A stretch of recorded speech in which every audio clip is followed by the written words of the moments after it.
Hello, everybody. Welcome to another episode of Books Closed. I am Andrew Stortz, and today I got a little nostalgic before I recorded this, and I was looking back at some of the episodes that I have made in the past, and I realized that I have surpassed 1 million views, streams, and downloads across all the platforms that you can find this show on. I'll be honest, this is something I'm very proud of, and I want to thank you all for watching and listening over the last couple of years. Now, on to this episode. I've been trying to make this episode for almost a year now. Some of the first conversations you're going to hear I recorded last year in May 2020. And then the last couple I recorded just recently. And this is all the discussion about COVID-19 and the shutdowns we've been experiencing. And this is all stuff that everyone is familiar with. But last May, I had talked to a few people right as tattoo shops were starting to reopen in the U.S., and I wanted to hear about some of their reservations, some of their concerns or excitement or whatever it may have been at that point. And listening back to it now is pretty interesting to hear some of the things that we were most concerned with, as I feel like a year later we're a lot more comfortable with certain aspects, and then maybe there's some aspects that we're still unsure about. But before we get into all that stuff, I want to let you know that this episode is sponsored by two fantastic tattoo shops, and both of them are looking to hire tattooers. So if you are looking for a job and you're a tattooer, listen up. I've got one opportunity on the East Coast and one on the West Coast for you. And we're going to start on the East Coast in Buffalo, New York at Oak and Iron, which is a high-volume street shop located in downtown Buffalo. They're looking to add an experienced tattoo artist to their team that enjoys taking walk-ins or is able to facilitate their own clientele.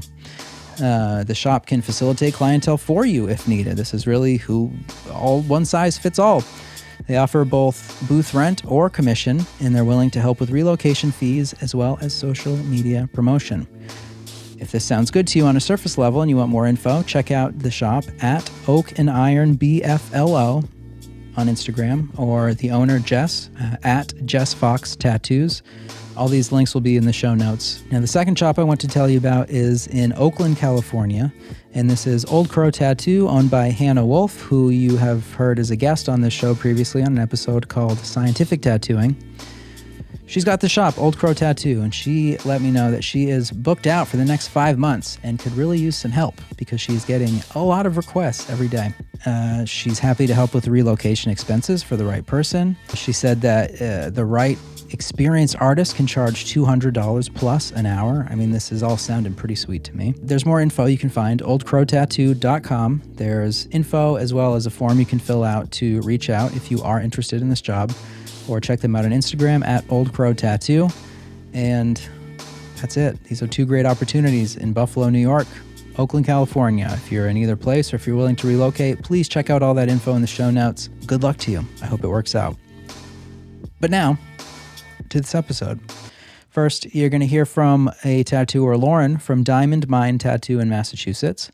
And then you're going to hear from Adam Hayes, who works at Dedication Tattoo in Colorado. And again, this is from the end of last May, and these interviews have been sitting on the shelf since then. But let's blow the dust off of them. We'll kind of bounce back and forth between the two of them, and let's see where all of our heads were at last May.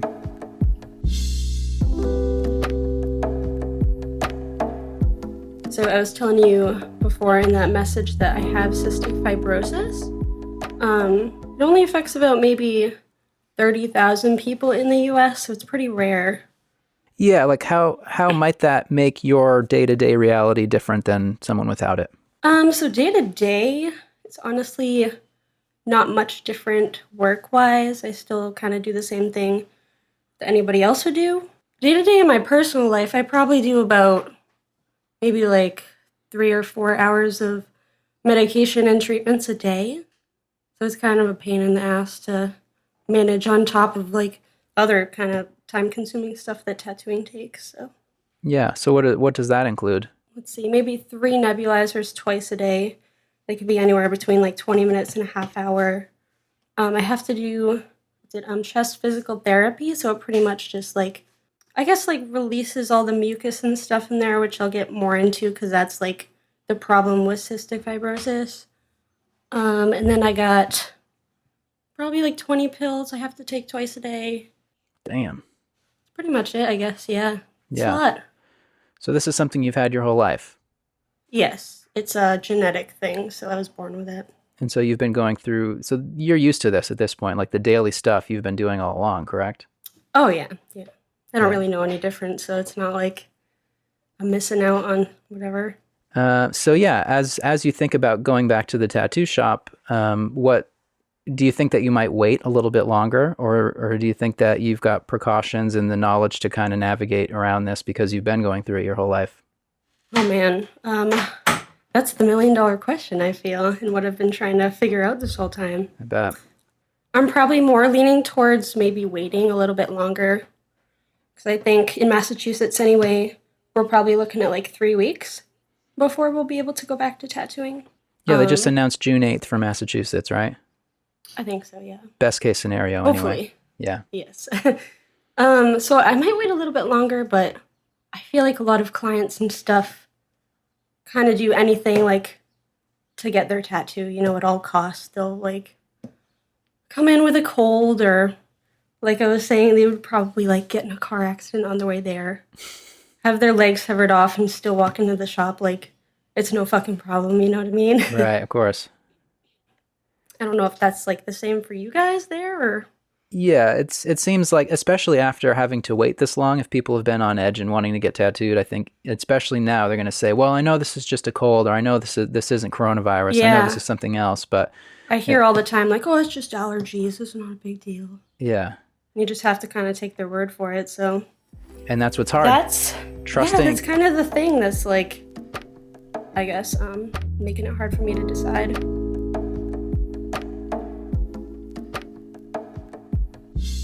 Well, how long has the shop been open again? 2 weeks now. So as far as the health side of it, how do you feel being back to work as far as your own personal safety and the safety of your clients? It's weird, man. I kind of flip-flop around, like whether or not like I feel like good about it, but it's just generally like a pretty high level of anxiety. Like we're all supposed to practice universal precaution anyway, and we like to pretend that like we're doing the best that we possibly can, like we're not cross-contaminating and doing all this stuff, but all that's like muscle memory, so we don't think about it every day.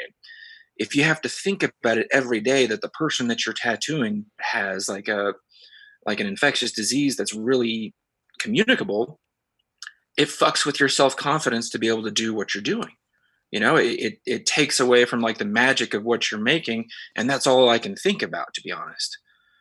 So like if there's times when I can tamp that down and not think about it, then I'm a little bit better. But for the most part, when it comes to somebody that's trying to get an appointment 20 minutes away and we don't know anything about them, chances are high. They're like, we shut our shop down like on March 15th when there was 92 cases in the state, and now there's 20,000 cases in the state. So, but everything is just, hey, cool, just wear this little bit of fabric on your face and you're fucking good to go, bud. Strap in, get after it. It's just, I don't know, man. I think some people cannot think about it too much, and that way they can just do their job and get paid and stuff like that. But I don't know, it still weighs on me just like a little bit. If the money side of it wasn't a factor, would you not be working? I'm fortunate that like I had like some savings, and like I sell prints online, and that's been helping me like make income. And I was able to get unemployment in my state, so that's pretty sick. But with them reopening the state, that's cut off now.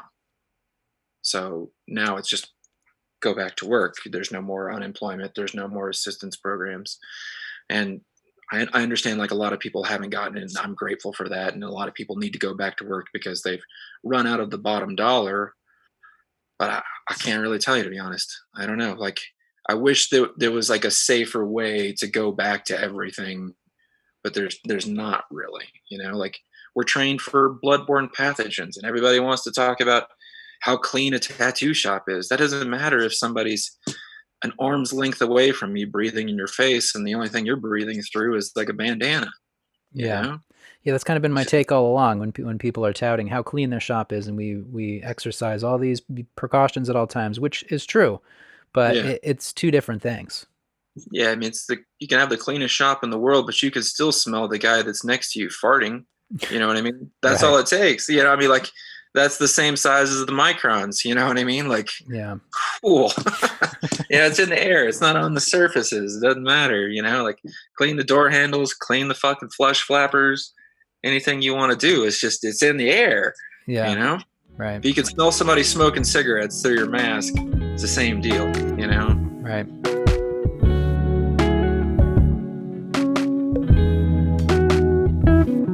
So overall, taking yourself out of your own personal health situation, do you think that tattoo shops, or just anything, restaurants, businesses, whatever, do you think that it's too soon right now that people are opening up again? I think right now is a little too soon.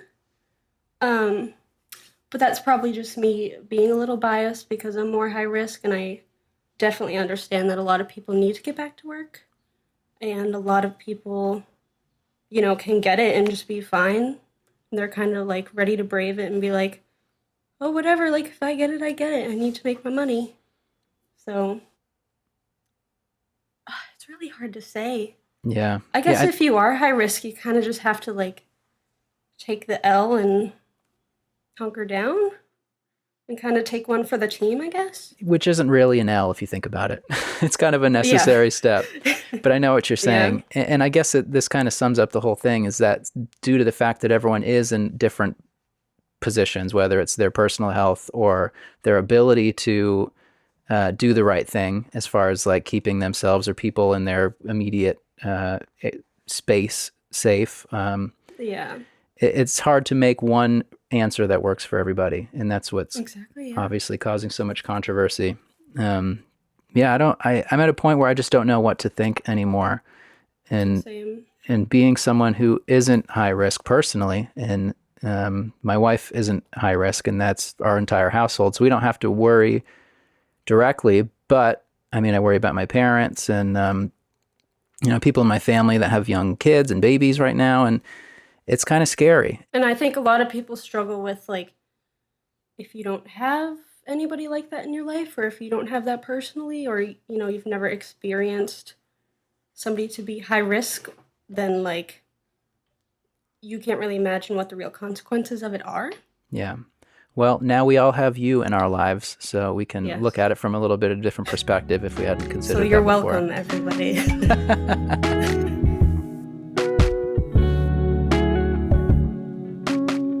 Proximity, or what they're calling viral load, which is the amount of time that you spend with somebody. So if you're in a shopping mall and you're just in and out, and it takes you a total of 10 minutes versus a tattoo that you're there for maybe on average, like an average walk-in, maybe 30 minutes from the time that you have to handle paperwork, get through the door, use the bathroom, get tattooed, check the stencils, all of those kinds of things. So the amount of time that you're spending in a space is longer, And I would hate to be the one expending my viral load on my customers, that's for sure.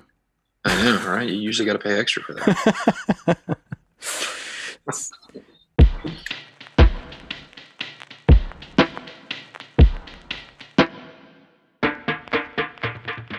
Next, you'll hear from a tattooer named Freak from Deep Seas Tattoos in California. And I realized how isolated I must have felt at that time, because it was just nice to kind of hang out. I felt like I was hanging out with Freak and with Adam and with Lauren that day. So I was enjoying my time on Zoom, and it went very long, but this is just a little quip for you from that conversation. I actually just got into an argument with a really, really good friend of mine the other day. And I'm like, are we not going to be able to be friends after this? Because, they were like, they can't come and take my kids, and like, what were they saying? Like, you give me the marker, and like, I'm not going to, none of this. And they were like sending me videos through Instagram, like, oh, what about this one? Or what about this one? And I'm like, dude, are you even looking at where you're getting this stuff? What networks these are on? The YouTube videos talking about all these crazy things that, Bill Gates and all this kind of stuff is doing. Like, I'm doing more research because of this person sending me this stuff. I hadn't even heard of some of this. And the person that I was talking to, I'm like, of course some of this sounds like it's real. Because if it was so far-fetched that none of it sounded real, would you listen to me? So of course there's parts of it that are real. In every lie, there's a little bit of truth.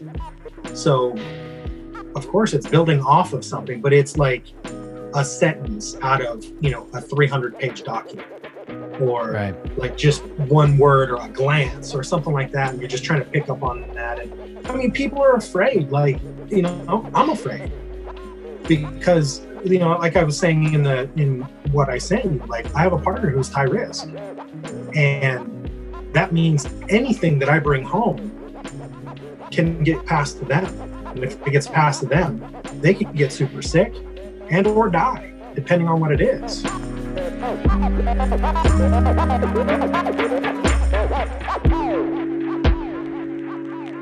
So fast forwarding back into the present, I recently got a message on the Books Closed voicemail line from a tattooer named ERoy, which we will get to in just a few. But before that, I want to share a conversation that I recently had with Jasmine Wright, who tattoos at Kings Ave in New York City.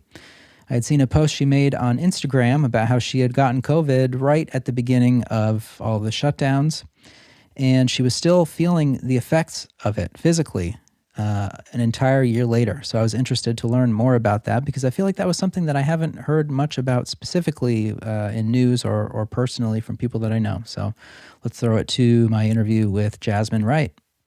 I had COVID pretty early, late March of 2020 into April. Basically as soon as we shut down, which, New York got hit pretty hard, pretty quick. And also, I was supposed to be doing the Paris convention, and I think a couple days beforehand, they had canceled it. And some friends of ours that were going were like, I don't know. They didn't really tell us exactly what was happening here. So we were kind of like, oh, it'll be fine. If we get cold, we get a cold. And so we ended up flying to France basically the day that everything shut down. And we were there for 24 hours, flew right back. And basically a week later, I was like knocked on my ass, super sick, either between Europe or New York, whatever happened. Yeah, it's pretty early. You could have been patient zero. Maybe. Bitch, I might be. No, yeah, I guess that's really like wrong place at the wrong time to be traveling internationally like that. Yeah, and realistically, everything was happening like minute by minute. Everyone went through that too, where it's like 1 hour it's this thing, and another hour later it's something totally different. So, we had already had this trip planned, and we had everything paid for. And as far as we knew, it's like, oh, you might get a cold. So there's a group, there's a few of us that were thinking like, oh, we're all young, we can handle a cold, but. No, that's not the case. So what were your symptoms like? Like, what was the experience of actually having it for those few weeks initially?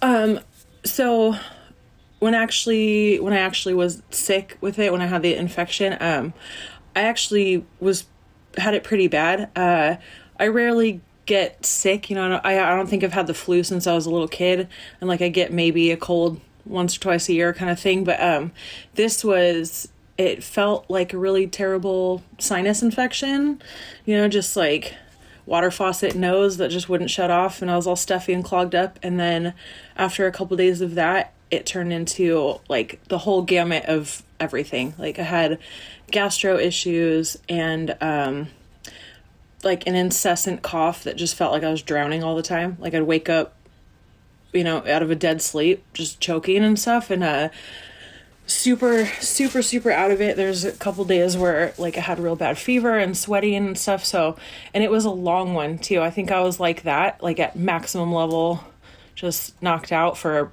almost 2 weeks. And then super exhausted just from coughing all the time and not getting any rest and stuff. And then, my partner had it as well, but he had 0 symptoms. So he didn't know. He was kind of just, being nurse for me, but, yeah, it was brutal.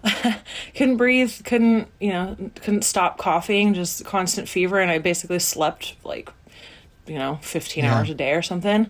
No taste, no smell, nothing. Yeah, I mean, that kind of sounds like the run-of-the-mill, shittiest case scenario from all the stuff that I've heard over the last year. Yeah. It's weird to think back about how much we didn't know at that time.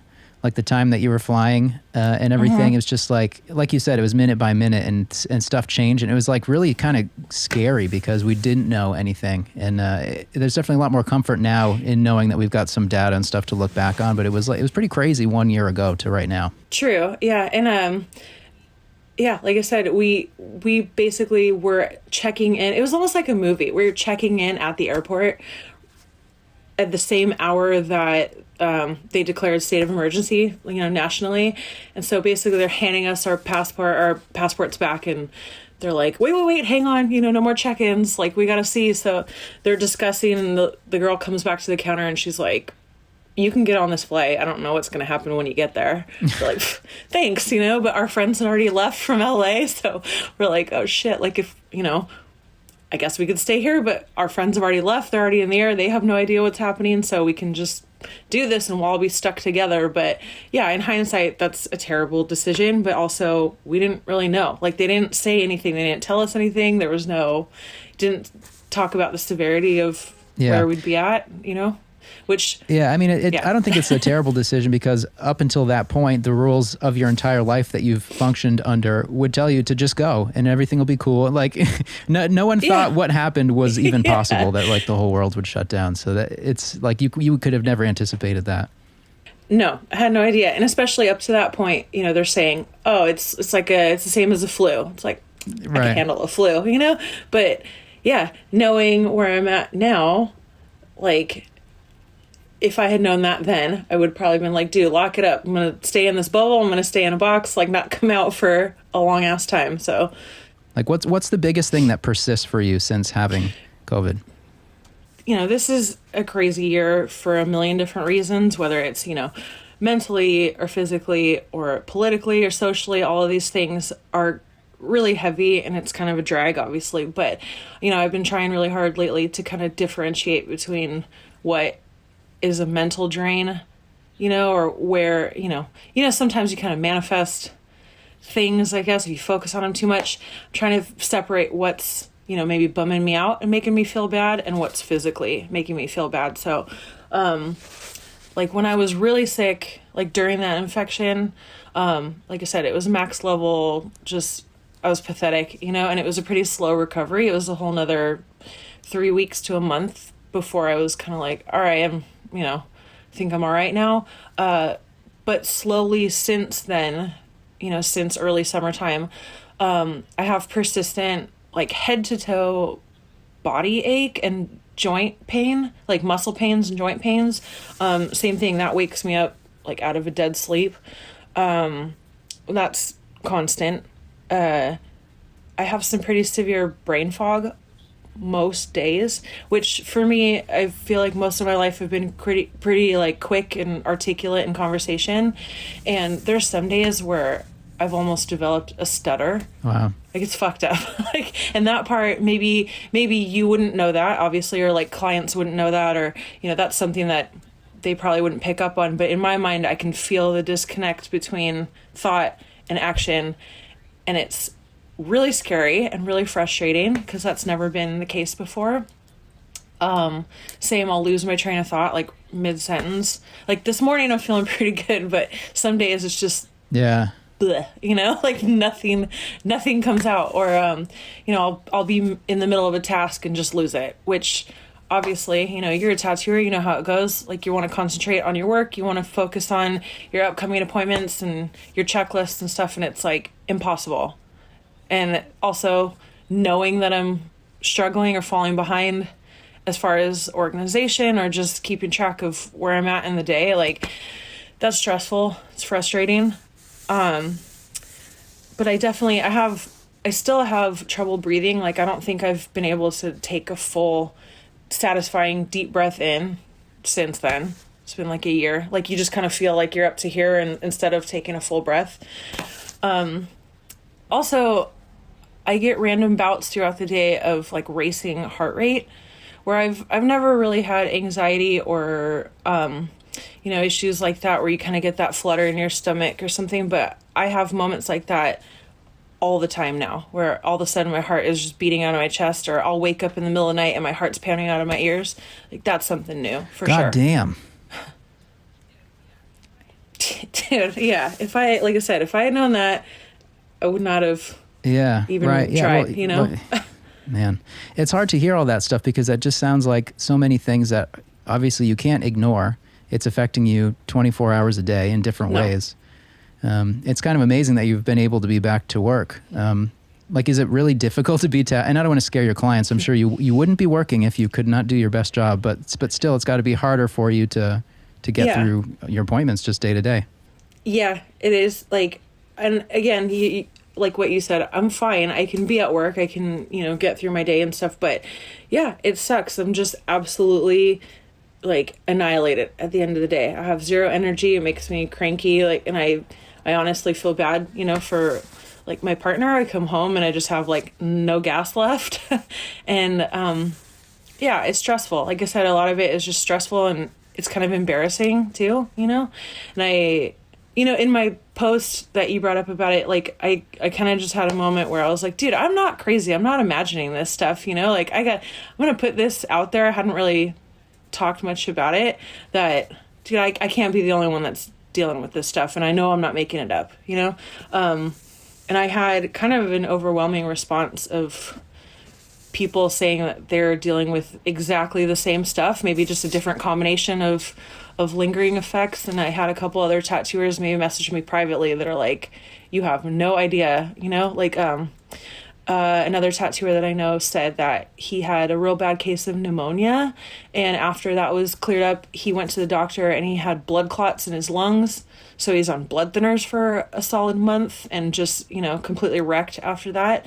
And all of us, I feel like, now I'm starting to get into the older block of tattooers, but we're all relatively same age, somewhere late 20s, mid 40s ish, somewhere in there. And there's no reason that we should all be feeling zombies at this point. Right. I feel like so many people are only worried about the death numbers, and then they justify how they approach all this stuff just by, there aren't that many deaths compared to the number of cases, and it's just these compromised population and old people and people with pre-existing conditions, as if those people aren't worthy of living, which I've always thought is interesting. Well, no, they just have pre-existing conditions. It's not a big deal. It's well, there's still people that are fucking dead, and it's kind of crazy to just dismiss people like that. But that's a whole nother podcast. Yes, I agree. Like I said, I think this is just this weird perfect storm of exactly what you said, that, the social issues and the political issues and the physical issues, all of these combining, whether you can justify, certain demographics being affected, or if it doesn't affect you, it doesn't matter, that that stuff, this is a nightmare, honestly.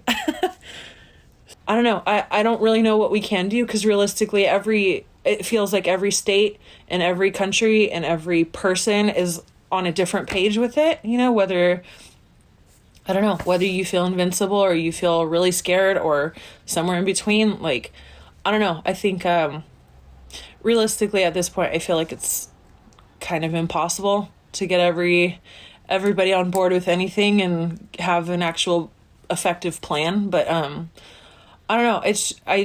Realistically, I feel like it just boils down to have some empathy, have some compassion for your neighbor and other people and stuff, whether it affects you or not. It's at this point, it's kind of a gamble. Like I said, on paper, there should be no reason why I feel this way, but I do. And now I'm hearing from other people that are dealing with the same stuff, and it's kind of a crapshoot, really. So at this point, why risk it? Why be a dickhead when you can just care a little bit, put in a little bit of effort? That's a good statement that should be carved into stone. Why be a dickhead? It just takes a little effort. Why be a dickhead, And trust me, that's coming from a dickhead. I'm an asshole, but in this case, you should care a little bit, I think we're all reformed assholes to different degrees, but yeah. Just what you choose to be a dickhead about, I guess. Jasmine also mentioned to me after that interview that she had seen 2 doctors that offered zero help or insight for her situation, and also that everything she eats still tastes like metal. And that seems terrible, because I love to eat and I love to taste. So I hope that she gets some answers sooner than later. Earlier, I had mentioned a voicemail that I got to the Books Closed voicemail line, and it went a little something like this. Hey, Andrew. I am a former professional tattooer whose tattoo career was essentially derailed by COVID-19 and the shutdown. I mean, I can't be the only one. I hope I'm not the only one. Yeah, even if I am, I don't know. Maybe my story would be worth listen. All right. Take care. Bye. So where are you at? You're in Texas? I'm in Austin. Yeah. Okay. Yeah. I'm in Austin. I've lived here for 8 years, something like that. Yeah. I started apprenticing with some friends. So I got into tattoo. Trying to make a long story short, but it's not really possible. So I got into tattooing mostly as a collector. And then I ended up marrying a tattooer in San Francisco in 2008. A couple years later, we started through a connection that she had in Germany. We started selling Magic Moon needles. So we started Magic Moon USA. So I became more involved, like just in being married to a tattooer. You don't really know other tattooers, you don't really know any other normal people. You're just constantly around, and then I started doing the supply company, doing conventions. And then it just got to the point where I was like, I want to fucking do this. Like, I can't just be around it all the time and like not fucking be like part of it, like, yeah, okay. I'm, selling supplies and shit like that, but that's not really, that cool. And, it's really not. So up to that point, you didn't tattoo? No. Okay. No. So when did you start? I started my apprenticeship in 2016. Okay. From there, I got my first like real job. I got a job at this shop in South Austin, this like really busy street shop, which I honestly didn't even know that there were shops like that. Like I knew the owner previously, just from like the Austin tattoo scene, probably, from selling supplies. And I hit him up and I was like, hey, do you need anyone right now? And he was like, dude, we're so busy. We're turning walk-ins away like every day. He's like, yeah, man, like come down, let's talk. And then so he ended up hiring me, and it was true. Like there was tons of business. And so I started there January of 2020. Yeah. Right before the pandemic. Yeah.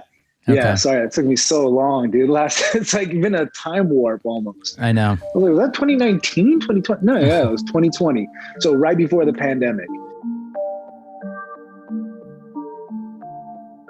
So you just started the new shop for a couple months, and then the pandemic hits. This is like almost 4 years from when I started my apprenticeship. You know what I mean? And like, I'm still like just starting, man. Like just like tattoos are, I mean, like if it's a traditional tattoo, like, I'm, more comfortable with that. But like the walk-in stuff, like some of them were just barely passable. And,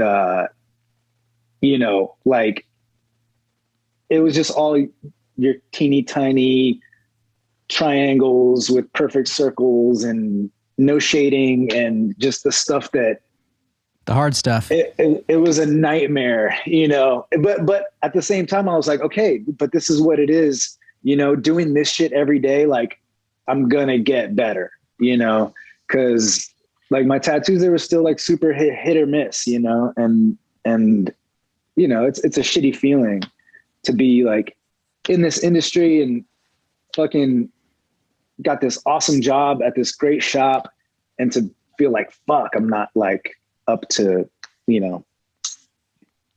snuff. But like my first month there was my best month, like gross, you know what I mean? Like take home wise. So I was super hopeful, and South by Southwest was right around the corner. this was, I started there in January, which is like slow season, and no one was slow. It was super busy. It was awesome. Did the shop close down at any point? They were forced to at some point. So it kind of, you grinded to a halt at that point. Yes. Yeah. Ground to a halt. And I had taken this seasonal gig at UPS the year before, and I was like, well, shit, let me call them and see if they're hiring. Because I needed to get to work to make some money, and so they were, and so I went back to working at UPS, and it wasn't just the pandemic. I think like maybe, so I also got divorced during quarantine, lockdown, pandemic time. I have a kid. So it's a lot of like my own personal circumstances, I feel, that like really like halted tattooing. I think if I was in a different position, just life-wise, maybe I would have just like jumped back to it as soon as I could. But, you know, going from a two income household to a single income household, and just the uncertainty of it, you know, like now I have a job where I'm in a union. I have full benefits that are free. Like I actually don't even pay for them, like retirement, pension, like, and it's pandemic proof. Also, all the stuff that doesn't exist in tattooing. Yeah, man. And tattooing, like, dude, I loved it, and I still do love it, you know, but being married to a tattooer all those years, you know, we were married for 10 years. Like, it's like, I don't take my work home with me. You know what I mean? Like with what I do now, like I punch a clock. It's crazy. I feel like if I wasn't like on my own now, you know, or just didn't have so many responsibilities, I probably would have, you know, cause I stayed in contact with the shop, and they're doing great. You know, like they're still killing it over there. The apprentice is fucking crushing it. I just had to make a choice, man. I had to make a really fucking shitty, tough choice. Do you think that when you got that job, the couple months before the pandemic, that maybe getting that taste of like a real situation where you're really like on the floor and taking walk-ins and stuff, that maybe it just wasn't what you thought it was going to be? Yes, for sure. Yeah. Well, I mean, but I already knew what it was. You know what I mean? Like I knew what it was because I had been around it. I mean, even like before, you know, like just getting like I used to be like a shop lurker, you know, even before like I befriended tattoos, I would just go to where I got tattooed and just like chill, you know, and it was probably pretty fucking annoying, but I was just like super fucking into it, man. I was like, this is badass. Like when I was apprenticing, it wasn't like a street shop, you know, it was more like a private studio type situation ish, you know? That's what I mean. Cause it just seems like a way different environment than you had been in up until that point. And so it's kind of like a splash of cold water sometimes when you're like really doing it. Yeah. Well, dude, I mean, and those tattoos, they were not the tattoos that I wanted to do. You know what I mean? Like those, like they weren't what drew me to tattooing and what I like find interesting and fun and cool about tattooing. You know, these types of tattoos, I fucking hate them. And I feel like the people that get them shouldn't even get tattooed most of the time. If your heart isn't fully in it, then it isn't the best thing. And it isn't this thing that like you can't imagine stopping because it's just not necessarily the thing that you want to do. And I think that's perfectly acceptable. I mean, but I don't Because you can still love if, tattooing. You can still, like you said, you can still paint flash. You can still appreciate it and get tattooed. You can do all the things that you love about it and none of the things that you don't. And that kind of sounds like the position that you're in as of right now. Yeah. And you should feel okay about it. You should feel good about it because I think that you made the right choice. Because you could string it along and then you're going to hate your tattooing job just like you could hate some other stupid job potentially. You know, if you're spending years doing the type of tattoos that you detest, then that's not fun. That's True. not cool. I mean, I don't think I would have stayed doing that. You know what I mean? Like I've been doing those tattoos for 12 years. I think it drags on a lot lot than you might like. But you do, but you don't just do that. You know what I mean? I do a lot of it. Damn. You have to love pulling the line, wiping all the shit off their skin, dealing with people. You have to love all that stuff in the process. And if you don't just love the process fundamentally, then you will get down about doing, quote, dumb tattoos. Yeah. So it's tough. Yeah.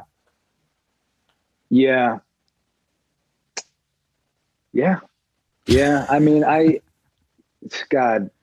mean, tattooers love to complain about the job, and that used to fucking irk the shit out of me so much because I just would have been like, dude, like you have the best fucking job ever. Like, why are you fucking complaining? You know what I mean? But then being there and dealing with those people and with those tattoos, that is definitely a big part of it. Yeah, it might be the biggest part of it. I know. I wonder, has it always been though? You know what I mean? Like I got my first tattoo in 1999, walked in, picked it off the wall. I don't know. It just seems so much more magnified now, how particular everything is now. You know what I mean? I think it was always that way. Just maybe you weren't that way. And I think a lot of us are always chasing that same feeling as a tattooer that we had when we first got into getting tattooed and when we first saw the magic or saw whatever drew us into tattooing. And you can always find bits and pieces of that. You can kind of craft your own workspaces or processes or whatever to keep it and to feel that way. But I think the reality is it's never going to be 100% like that for almost all, if not, there's probably few people that can really carve out their space and do it their way. But I think that's a really long-term goal that a lot of people never get to. You're right. Yeah, my boss, he always left room in his day for walk-ins because inevitably there would always be some. He never fucking complained about doing those stupid little fucking tattoos. He was just like, fuck it. The way I see it at this point in my career is that's the easy stuff. That's the stuff I don't have to spend time drawing. I'm not waking up early before my workday to draw that stuff. That's just money walking in the door. They leave it in your hand and then they leave and everybody's happy. Yeah, so true. I do like the contrast of it. Some stuff I'm working really hard on and it feels like you're not getting paid enough, even though obviously you're being handsomely rewarded for your time and efforts. Yeah. But the little quick stuff, you don't have to draw it. Someone brings it on their phone, you trace it off and tattoo it on them and they fucking love it. And then to me, that's a nice exchange. And you don't have to be super proud that you did this masterpiece, but you can be proud that you did a good job and made your customer happy. And I think that's kind of the headspace that you have to be in to sustain long-term in tattooing you're not going to be fulfilled just by doing cool tats. It's great. Yeah. It's great to do cool tats, but I think there's so much more to it. And you can find that the people that get cool tats maybe are shitheads as well. So that's a whole different dynamic that maybe you didn't even get to experience yet. So there's a lot of subtlety to this whole thing. That's true, man. Yeah, I guess I'm glad to not be in a position of having to satisfy a customer. Yeah. if that's a dynamic you don't enjoy, then fuck it. It's okay that maybe the reality of tattooing wasn't for you, and you can now just love it and love it on your own terms. And I think that's pretty awesome. Yeah, there's definitely those moments when you and the client are on the same page and have the same vision, and you're both super stoked on what's happening, and that is a really good feeling. But I guess those are more few and far between than your just day-to-day interactions. I mean, it all depends on your outlook and your approach. Because if your goal is to just make people happy and to give them a good experience, then you kind of can capture that pretty often, which is cool. But you might be doing a little, sweat-inducing circle triangle tattoos on somebody's hip that will like drive you crazy because they're like terrifying. But that's part of the excitement, right? Living on the edge.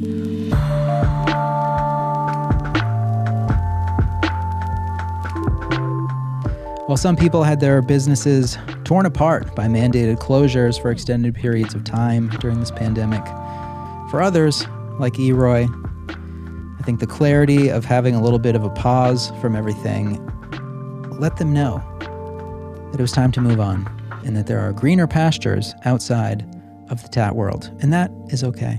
I want to thank everyone for being a part of this show. Thank you to ERoy for sharing his story with me, and thank you to Jasmine, Adam, Freak, and Lauren for talking to me over the last year about all of this pandemic stuff.